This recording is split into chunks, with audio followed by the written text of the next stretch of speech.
Have you ever thought, well, I can't have an online course or membership or digital product because who would want to learn from me? Or have you ever thought, well, I'm not an expert, I don't have a PhD, I haven't done X, Y, and Z.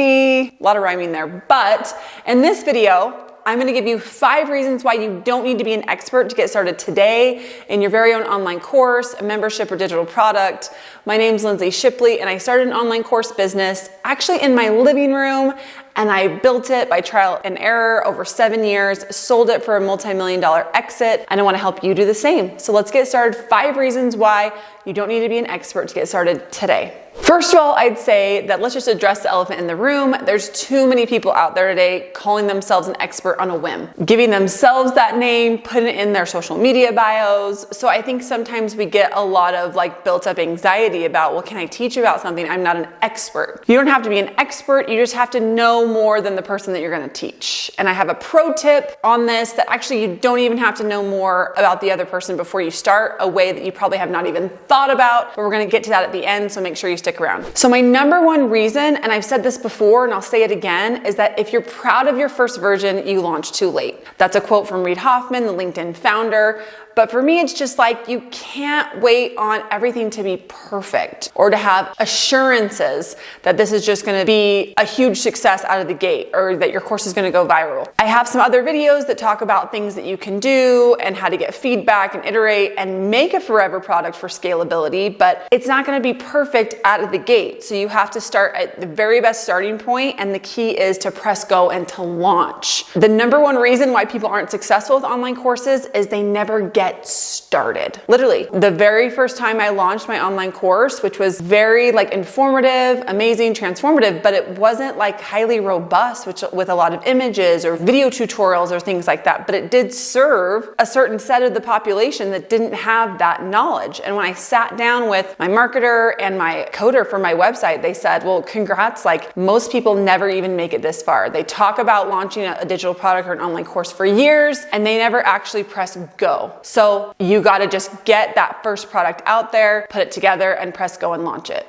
Number 2 is something that Mark Cuban said. He said that perfection is the enemy of success and profitability. I heard him say that on Shark Tank. Anybody else, Shark Tank watcher out there? But he's absolutely right. Sometimes we have something that's a minimum viable product, but we won't launch it because we're it's not perfect yet. That's the enemy of profitability. It's the enemy of progress. We have to be willing to put it out there and go make some money to then be able to iterate and make things better to be able to get to that forever product that can scale to the moon. So yes, perfection is the enemy of profit. Don't worry about perfection. He said something about stop trying to be perfect in business because nobody is. Be who you are, fix the problem that you want to solve, and serve your customers. So my 3rd reason I borrow from Parker Walbeck over at Full-Time Filmmaker, and he said that think about expertise on a scale of 0 to 10. And if you consider yourself a 5 out of 10, then your customers are those who sit within 0 to 5 on that scale. And they're going to be so excited, stoked to learn from you. You don't need to be insecure about what you don't know, the 5 to 10, because as Russell Brunson says, you just got to stay a chapter or 2 ahead of your students. So don't be insecure about that. You have an audience, you have a student base who's a 0, and they really just want you to show them how to get to the 5. So hopefully that takes away some of your anxiety, your worries about not being good enough to teach or to launch a course. And it might not even be you that's teaching it. There's still a way to get started with digital products without you even being the teacher. We'll get to that in the pro tip in a minute. But first I want to move on to number 4, is that it's not your forever product that you're going to launch with. That's what I think holds people back or makes them wait on perfection. Is they're like, oh, well, I don't know if this product can scale, or I don't know if this product is going to get 5-star reviews or 10 out of 10. Doesn't matter. It's not your forever product. You have to launch something that's going to allow you to get into the weeds a little bit more. An example from my previous business, Lactation Link, is that I did in-person classes. I did virtual live classes that were capped at 10 people. And then I would actually drive to people's homes to teach them in person. That wasn't scalable. That didn't end up becoming my forever product. But it was kind of all that work that I did in the trenches for a year or more, and it allowed me to gain valuable feedback and information so that I could go back and then retool and insert certain things like frequently asked questions that we're getting asked every live virtual class. Hey, let's just bake that right into the curriculum. Feedback that I would get on the surveys over and over again. Let's bake that into the curriculum. Let's adjust this. Let's spend more time on this topic, right? And then invaluable information that I got by being face-to-face with my customers in their home that allowed me to go back, restructure the course, and make it a forever product that could be the right product for scalability long term. Remember, it's not necessarily your forever product. You got to get something out there in order to learn and to make it better, perfect or optimize so that it can scale and run. Okay, so that brings me to my fifth reason. If you like these first four, you're going to love number five. It's actually my very favorite, and it's that reps are king. So what I mean by that is doing the thing that makes you nervous, doing the thing that you don't think that you're perfect at yet, doing the thing that is where you want to head is what's going to be able to get you there. So for example, like I've gone live hundreds, if not close to 1,000 times, whether that be on social media or within my webinars. And then even if I have pre-recorded webinars that then I turn evergreen, people are still running through those where we get feedback, we get stats on how those things perform. So what I'm trying to tell you is that you have to be willing to get in there and put the reps in. Even if you're like, man, I might look stupid right now. For me, brand new YouTube channel, yes, I've gone live. Yes, I've done social media, but this is a brand new structure. So for me, sometimes I feel super uncomfortable. Sometimes I feel silly, but I'm continuing to show up because I know it'll get me where I want to be. I want to be able to teach and nurture people who have kind of been in the trenches to get where they want to go, whether that's scaling with great revenue every month with their online courses or digital products, or maybe eventually even selling their business in an acquisition. So quick story here about reps is that the main channel that I grew my online presence, which helped grow my online courses, was Instagram.